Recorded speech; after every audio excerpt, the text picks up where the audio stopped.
Yeah, hello. The next talk is by Ariana Zustra. She's a three-quarter Croatian, but one-quarter German journalist writing for T-Online. It's a big German media portal now doing more journalism than in the past. But that's you're not talking about T-Online. You are talking about media in the Balkan region, and it's a talk I'm really looking forward because I have no clue about anything, and I hope you will give us an overview about how media works there. Thank you. Should I have that? Okay. What do you want? Great. Can everyone hear me? Yeah. Hello. So welcome to my discussion. It's very nice that you're here. I'm also very grateful. So I want to talk about the media in the Balkan region, and since I'm Croatian, I want to focus on Croatian media as an example, but I'm sure that we can together discuss about more other countries and media from other countries from the Balkans, so I'm very much looking forward to the discussion. So first I want to show you a short movie that, in my opinion, shows the situation that journalists have to face that are working in former Yugoslavia, and also the Balkan region. And this should introduce you into my topic. This is by the Human Rights Watch. It's a non-governmental organization, and they have written a very good text about how difficult it is to be a journalist in the Balkan region.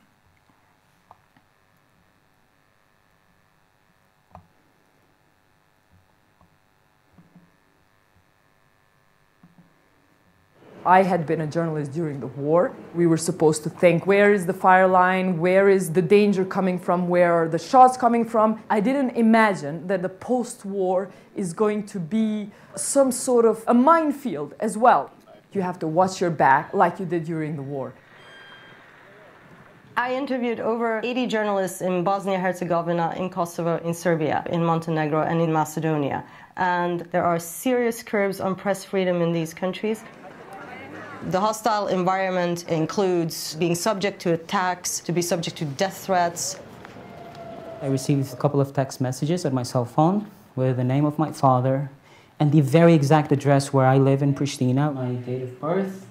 Artan Harashia has been doing a lot of work on mapping out radical Islamic groups. And as a result, he has been subject to a lot of death threats, and most of them have been issued via social media. You need your throat cut. This message said, if you don't remove the article within 3 days, there are going to be severe consequences involving your family as well. One of the problems that we're seeing is the weak state response to these attacks. I mean, he collected all of the evidence. There was ample enough information in the material that he handed over to the authorities for them to follow up on, and yet nothing has happened.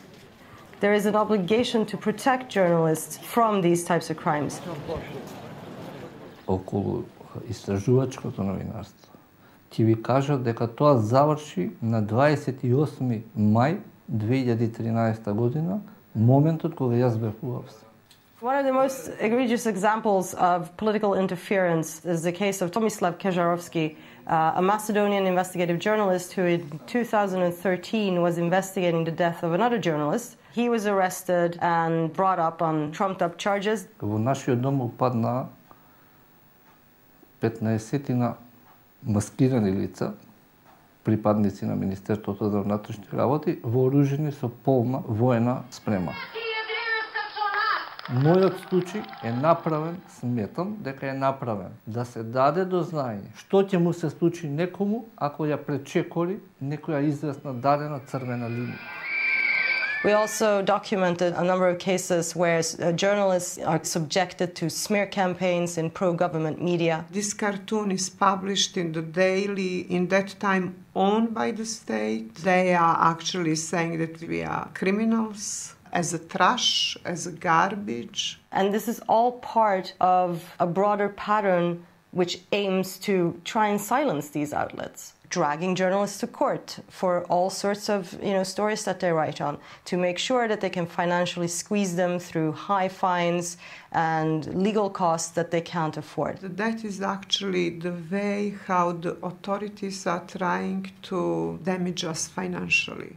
All these 4 countries, their primary goal is to join the European Union. But in order to join the European Union, there are certain criteria that states need to adhere to. One of those criteria is respect for freedom of expression, which includes respect for press freedom. All of us have one thing in common. We may have gone to war, we may still hate each other, the Balkan nations, but we have one thing in common. We are desperate to reform our countries, to change, to impress the EU.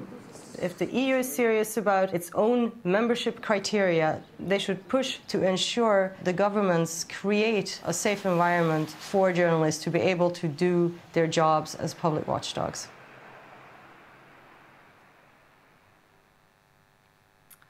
Yes, so this clip, to me, in my opinion, summarizes the problems that journalists face in Balkan countries, especially the former Yugoslavian countries. So what we see is that the press, freedom of press, is still in danger in those countries. And it's due to media hostile rhetoric of politicians, restrictive laws, political influencing. So it's quite common that in Croatia, for example, politicians call journalists on the phone and tell them, I don't want you to print this story, and if you do, then you will get in trouble. So where is the freedom of speech there?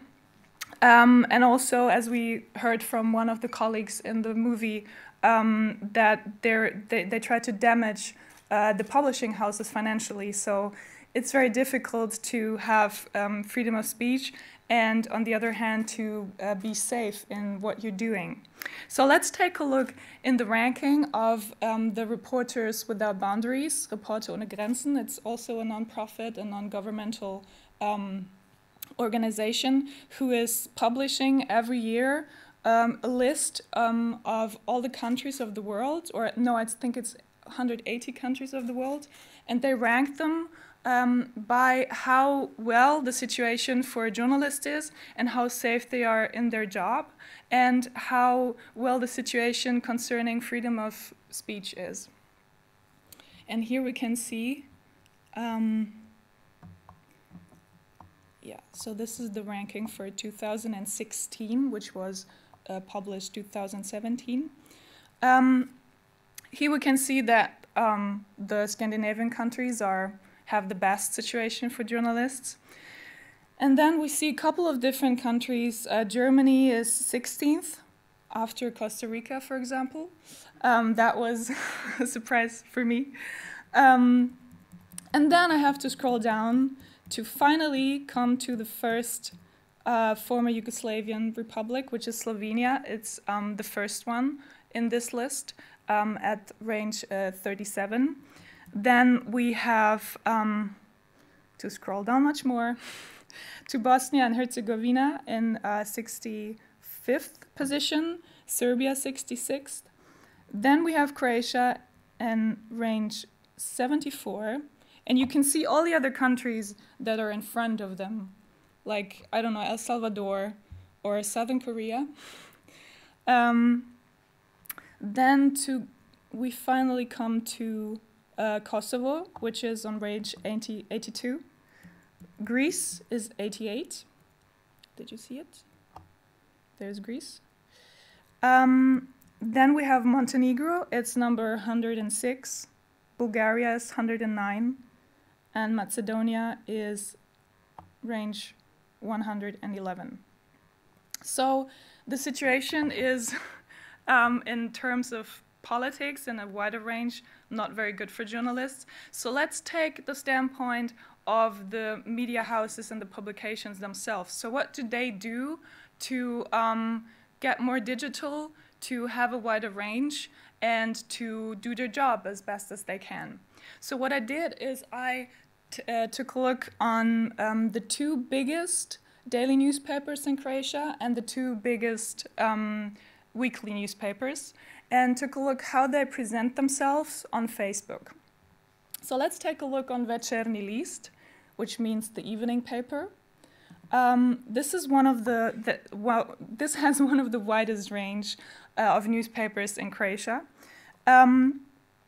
It's selling about 16,000 copies, I think. This is one of the most read newspapers in Croatia.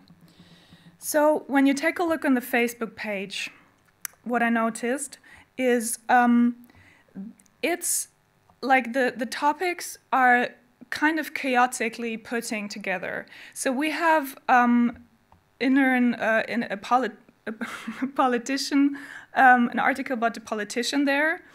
Then when we scroll down, we have kind of a random note about a woman who sent a letter, kind of a funny daily story.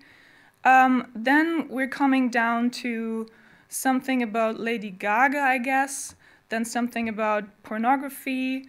So for like being one of the most serious newspapers, we can see that the topics that they are covering are presented quite yellow pressy. Like sometimes the presentation is a bit like in a tabloid.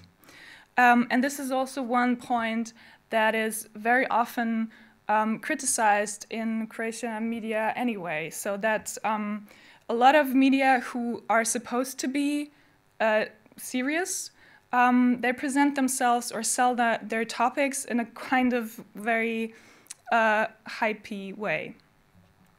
Or here we have like a random picture of a woman from the Zagrebačka Špica, which is the Saturday cultural event where all people from Zagreb are dressing up and having coffee and looking good. And yeah, so I wondered what has this to do in this kind of a timeline. Let's take a look at Jutarnji list, which is another big newspaper, which means the morning paper. And here the situation is kind of similar to what we had before. We can see that also the choice of topics is kind of narrowed. And what I always wonder also when I'm in Croatia, which is once a year in summer, I always wonder why foreign policies are not so much covered as they are in Germany, for example. So politics in Croatia and on the Balkans are discussed a lot, but I kind of have the impression that they lack a bit the broader look on the outside of the world. And then there is one thing that I noticed about Globus. Globus is also one of the biggest weekly newspapers in Croatia, which is kind of trying to be something like Focus or Spiegel in Germany. And then when I was scrolling down the timeline here, I noticed that they aren't posting their articles very often. So it can happen that there are three days where nothing happens on their Facebook page at all. Here you can see there is one post a day, September 7th, okay, then September 5th, then September 4th,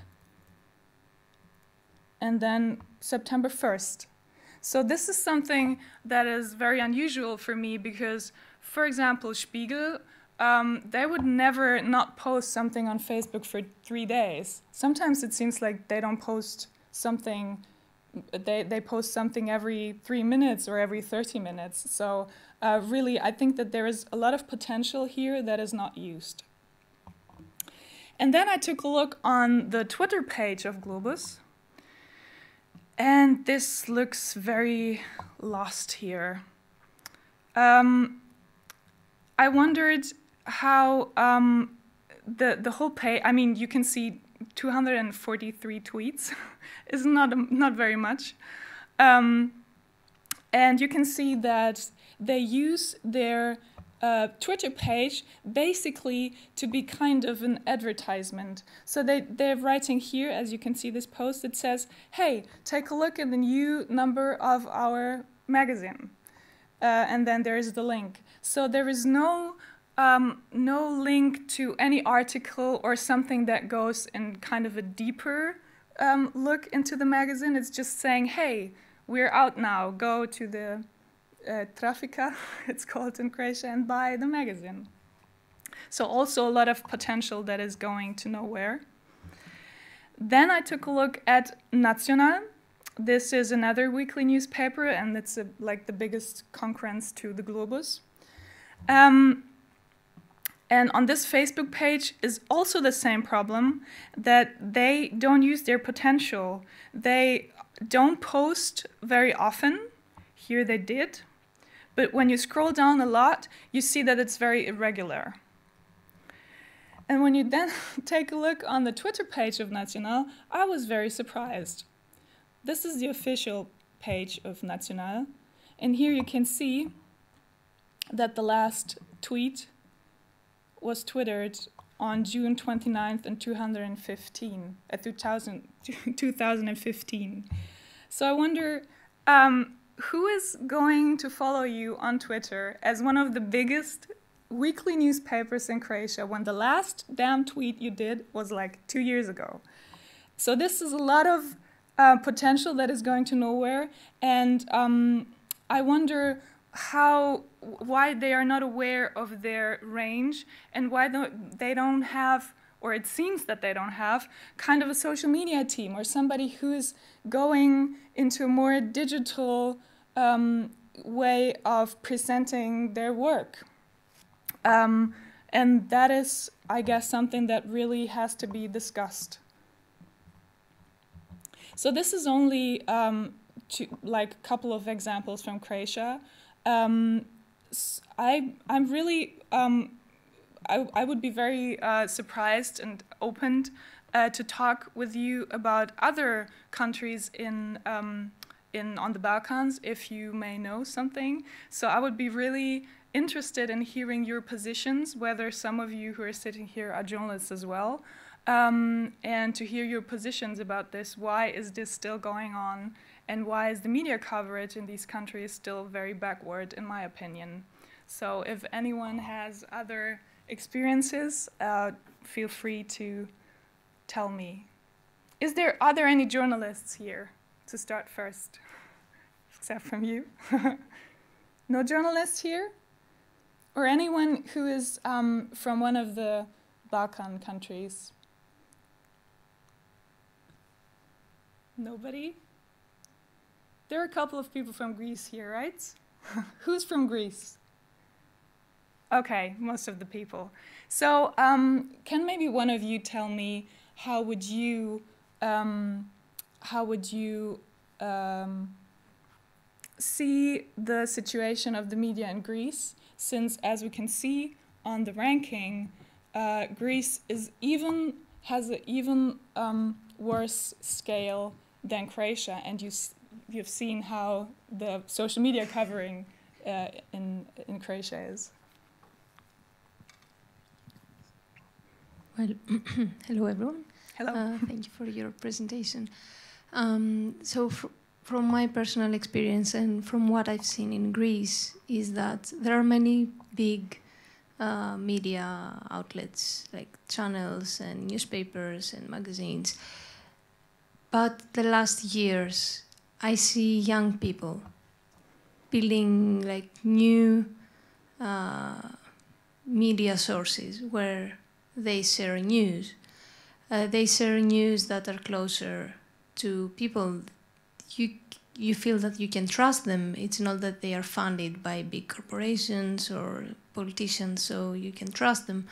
So I wouldn't trust to receive my news from big channels, but I would trust smaller media sources.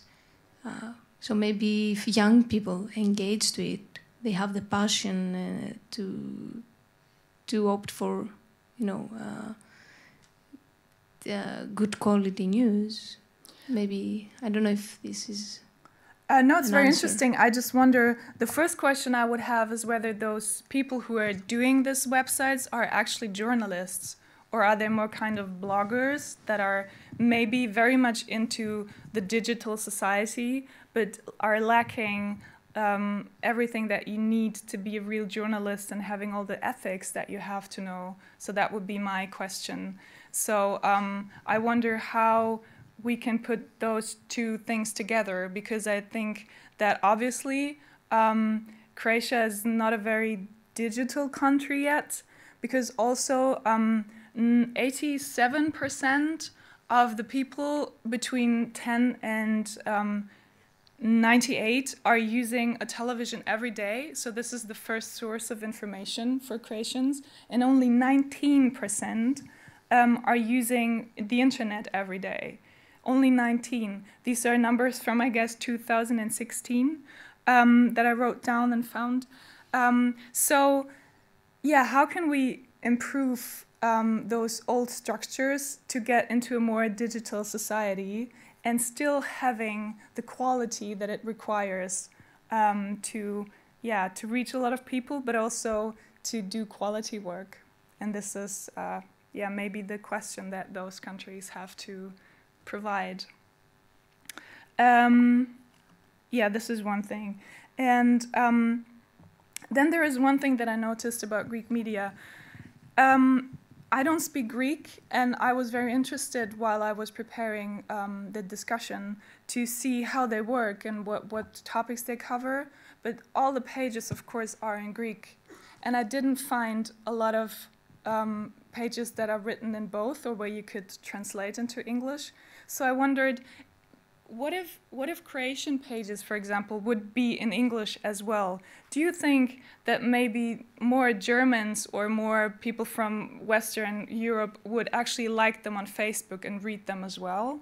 So is it really just a language barrier, or what do you think?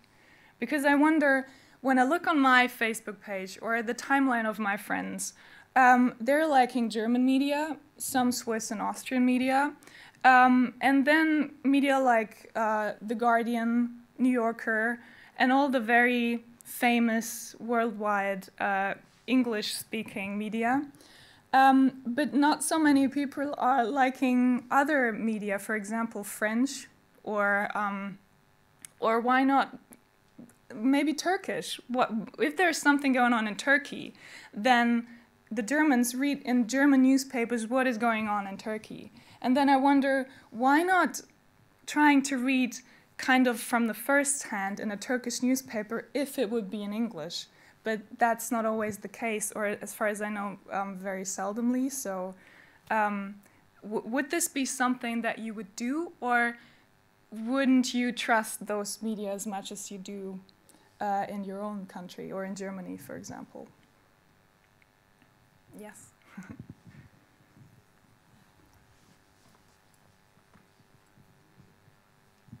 Now, on that, just one note, I think you're right, and I think if it would be interesting to look at how much of a difference Al Jazeera English and Spiegel Online in English have made, because I think they have made a difference, and I think people have suddenly viewed things in a different way.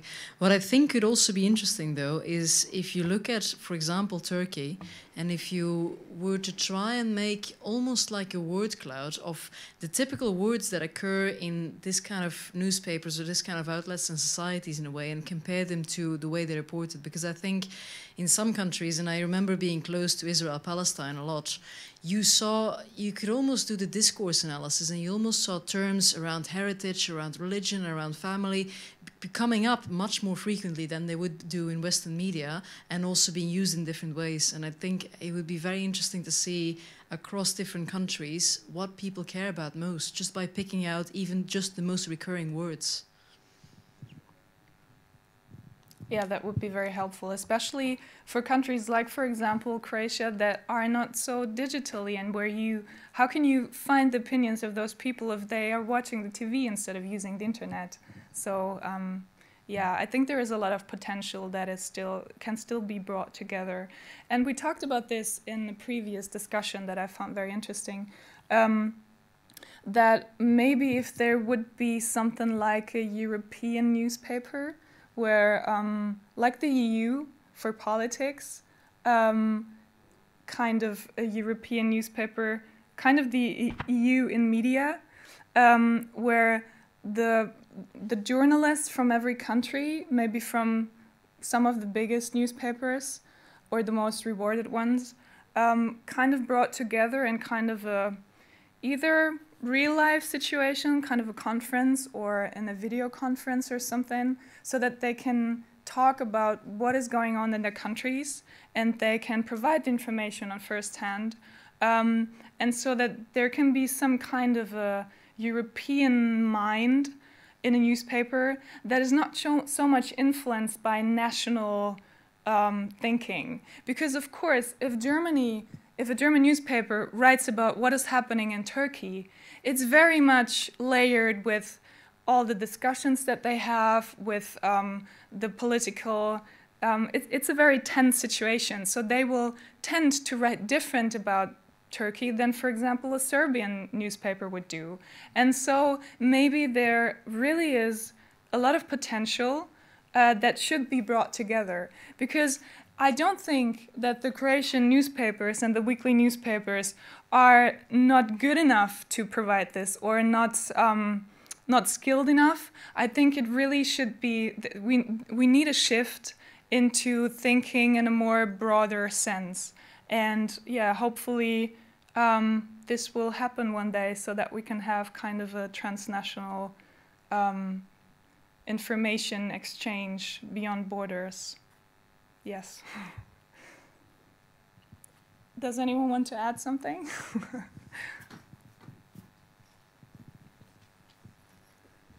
I have a last question, if nobody else wants to ask. You showed us some examples of Croatian media on Facebook. Yes. I was wondering, 2 of the pages have more than 500 or 600,000 followers or fans. Comparing to only 19% reading internet news every day, it seems a very high stats. Do you have any idea?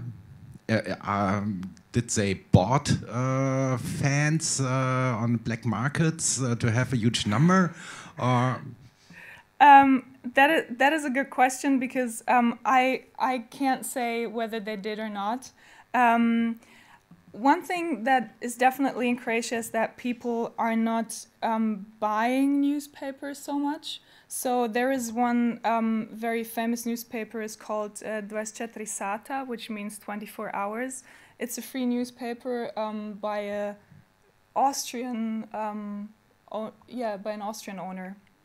by an Austrian publishing house.